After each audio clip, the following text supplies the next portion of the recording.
오늘 말씀은 이사야가 소명을 받게 되는 과정을 기록하고 있습니다. 그러나 이 소명 사건은 그가 처음으로 부름을 받게 된 사건이라기보다는 이미 선지자로 활동을 하고 있는 중에 일어나는 것이기 때문에 하나님의 특별한 영적 체험으로 보는 게 더 타당할 것입니다. 그렇기는 하지만 새로운 사역을 위한 특별한 부르신 것도 사실입니다. 왜냐하면 8절 말씀 이후를 쭉 보면 하나님께서 이사야 선지자가 해야 할 일이 무엇인지를 알려주고 있기 때문에 그런 것입니다.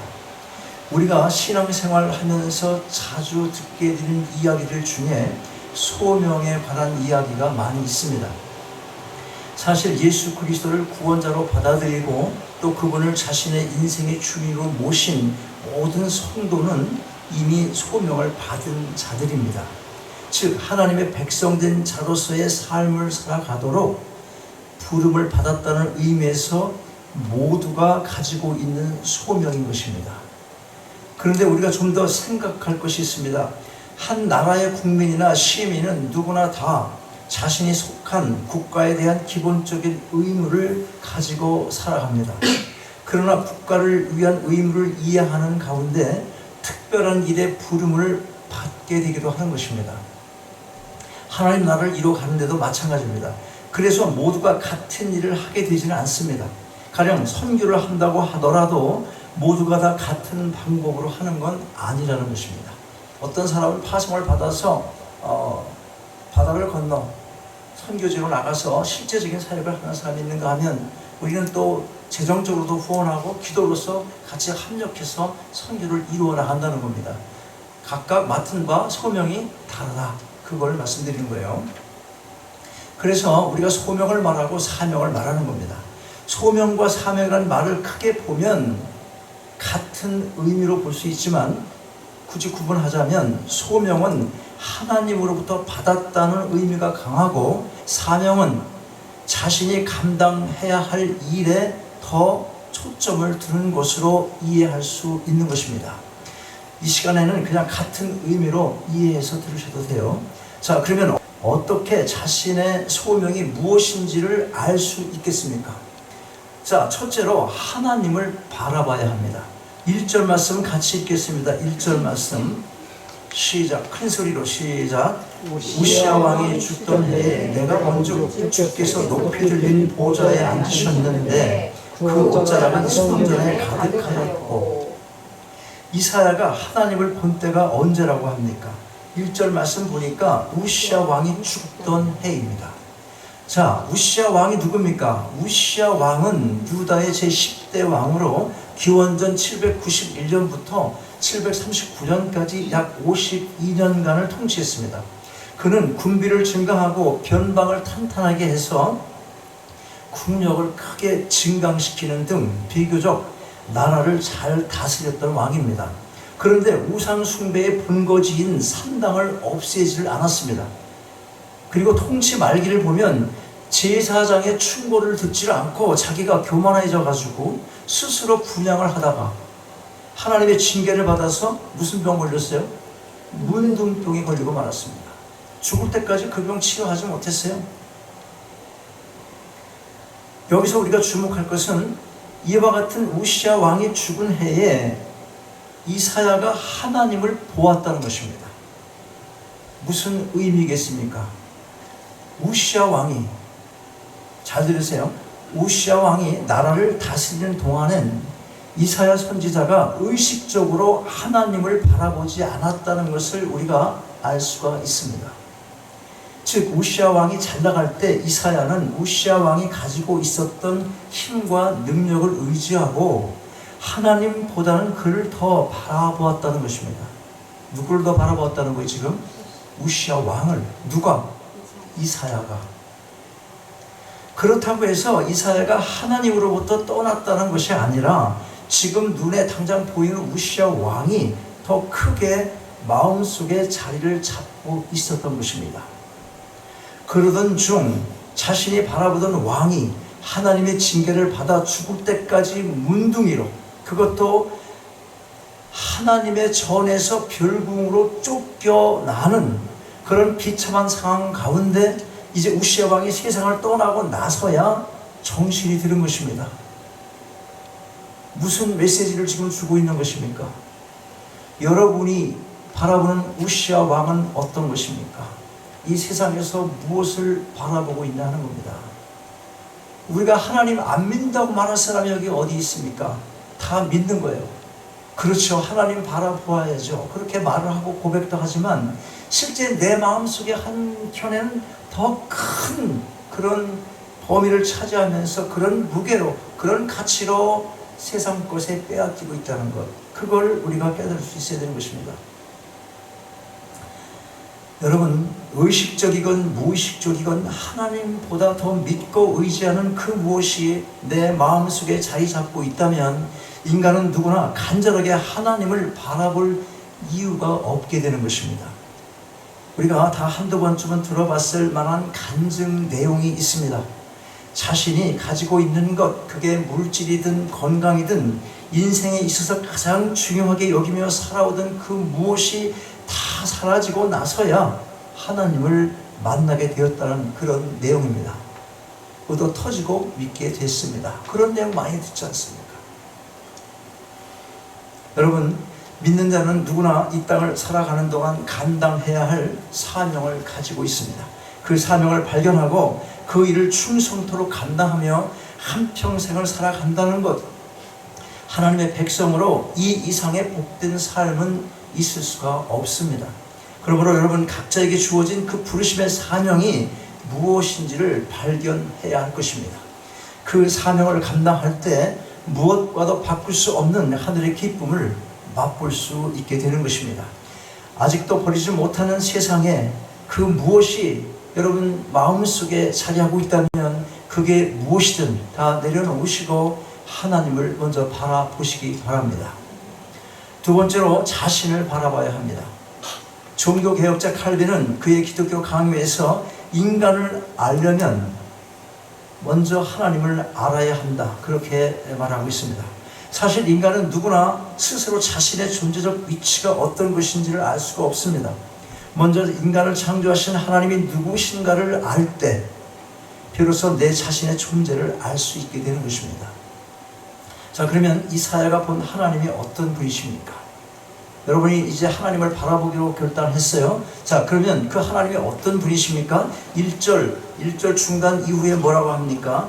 주께서 높이 들린 보좌에 앉으셨는데 그 옷자락은 성전에 가득하였고, 이사야가 바라보던 지상의 왕 우시아는 죽었습니다. 참고로 우시아라는 이름은 여호와는 나의 힘이라는 뜻을 가지고 있습니다.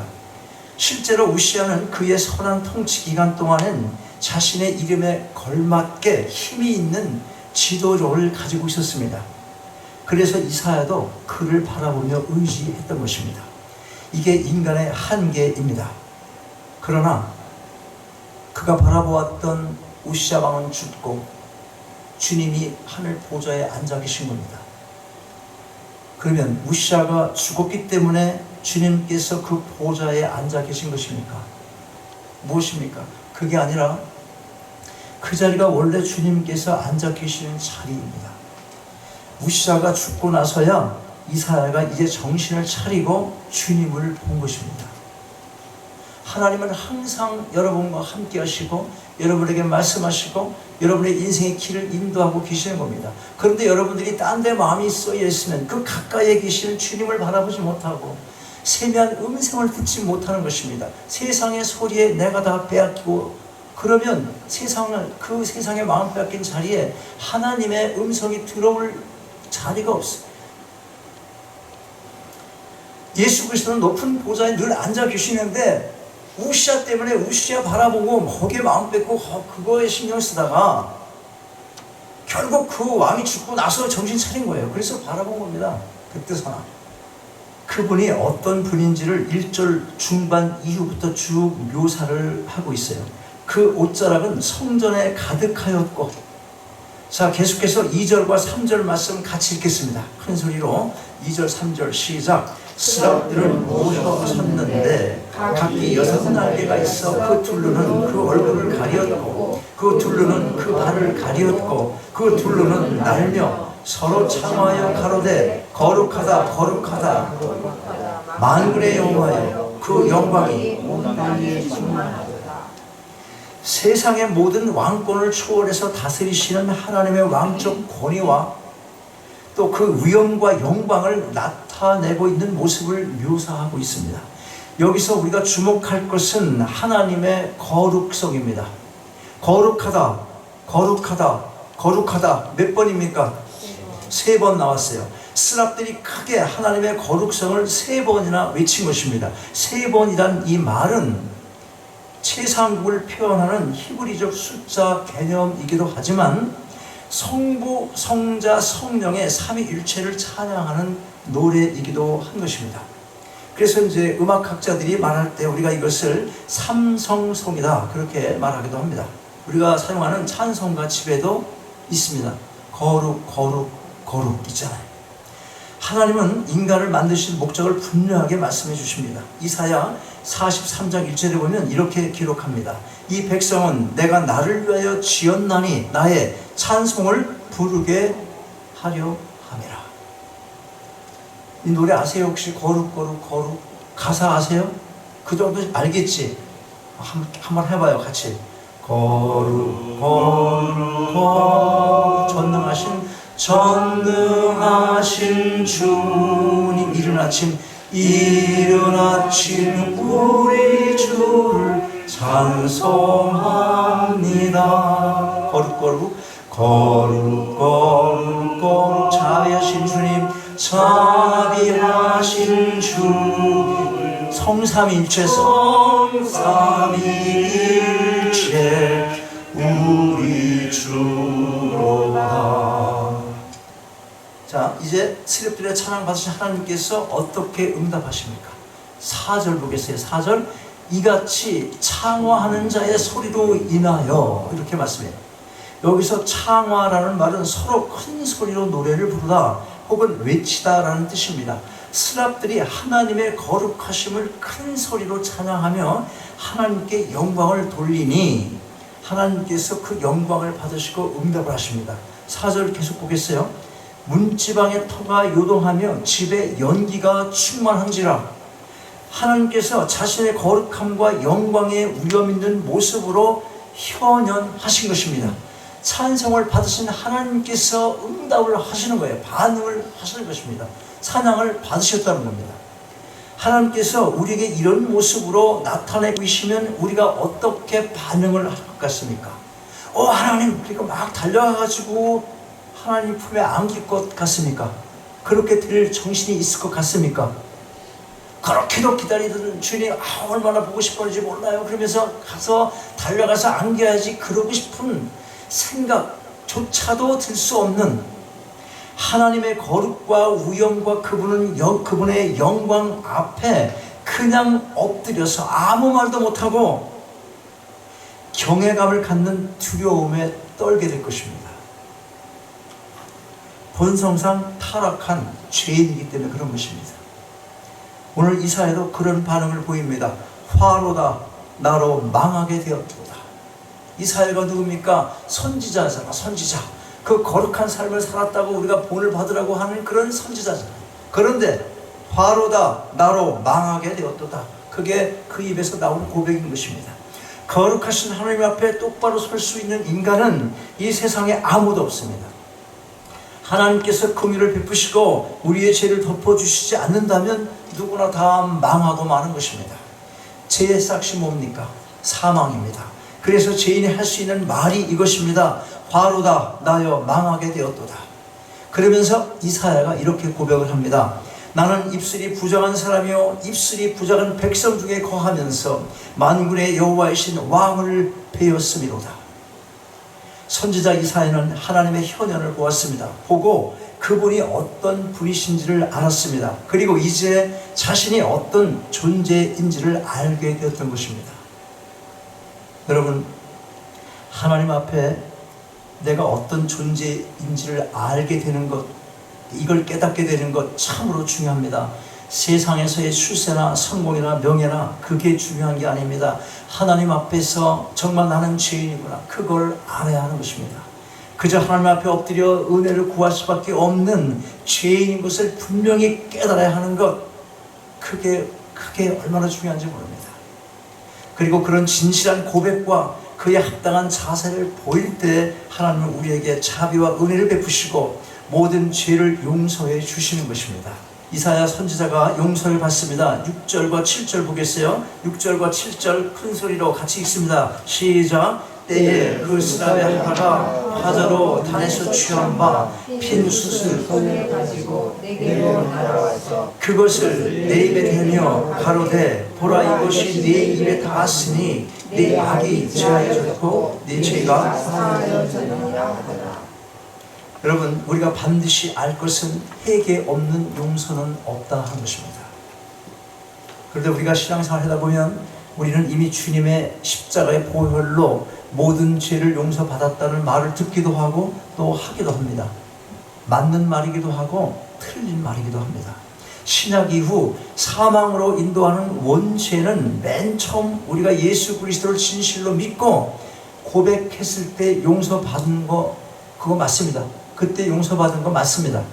그런데 우리가 분명히 알 것은 죄를 회개하고 주님을 믿기로 시작했을 때 그 믿음을 통해 의인으로 칭함을 받아서 하나님의 자녀가 된 신분을 얻게 된 것이지, 실제로 더 이상 죄를 지울 수 없는 존재로 우리가 변화된 것이 아니라는 것입니다. 우리가 날마다 죄를 지으면서 살아갑니다. 죄를 지을 수밖에 없는 존재이기 때문에 그런 것입니다. 어떤 개혁 신학자가 이렇게 말했어요. 기도가 끝난 후부터 우리는 바로 죄를 짓기를 시작한다. 지금 기도가 끝나는 순간부터 죄를 짓기 시작한다는 거예요. 적어도 진실한 마음을 담고 하나님을 바라보며 기도할 때는 죄를 짓지 못하겠지. 그래도 어떤 때는 어때? 기도를 한다고 하면서도 또 다른 생각 날 때 있었어요. 기도 자체도 기도를 하면서도 헷갈리는 거예요. 우리는 죄투성으로 이 땅에 살아갈 수밖에 없다는 거예요. 그걸 보고 하나님이 멸망하면 우리는 다 멸망나갈 수밖에 없는 존재라는 거예요. 죄를 지을 수밖에 없는 존재이기 때문에 죄를 짓게 되는데, 하나님께서 그런 죄의 모습으로는 우리와 함께 할 수가 없어요. 그래서 마련해 놓으신 방법이 있습니다. 그게 뭐냐?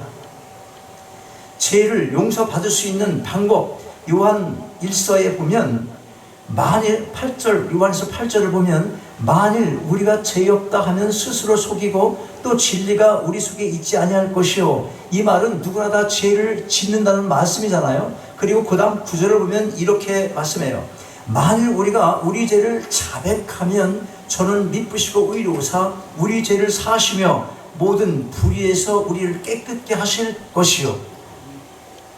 그러니까 우리가 죄 없다 말할 사람이 세상에 있어 없어요? 아무도 없다는 거예요. 그런데 그냥 놔두면 안 되는 거거든. 그러면 우리가 하나님과 함께 할 수가 없는 거예요. 거룩하신 하나님이 죄인과 함께 자리를 할 수 없기 때문에 길을 마련해 놓으신 것입니다. 고백하라는 거예요. 자백하라는 것입니다.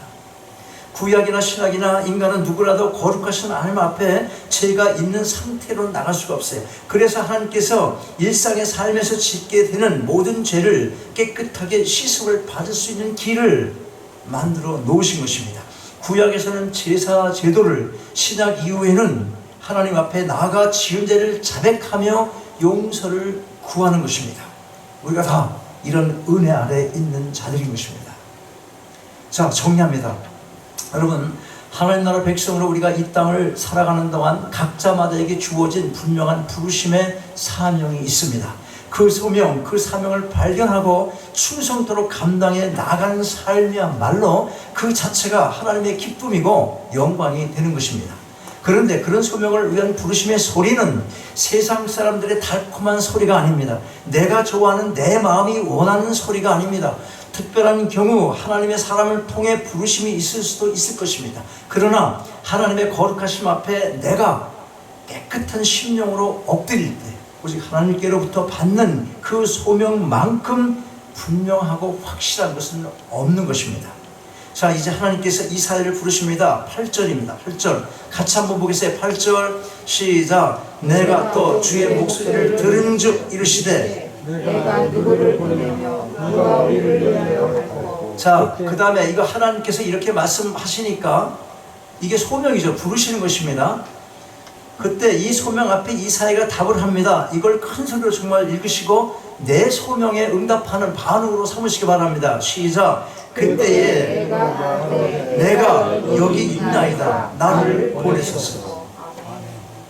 여러분, 세상 것을 바라보지 마시고 오직 하나님을 바라보시기 바랍니다. 그리고 하나님의 부르심 앞에 즉각적인 순종의 결단이 있게 되는 은혜가 여러분 모두에게 임하게 되시기를 주님의 이름으로 축원합니다.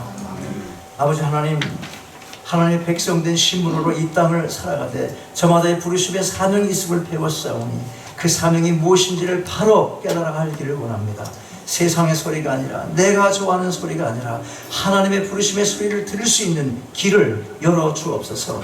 그리하여 밝히 깨달아 알게 하시고 즉각적으로 반응하며 행하게 하옵소서. 주 예수 그리스도의 이름으로 기도하옵나이다. 아멘. 일어나셔서 함께 선언하십니다.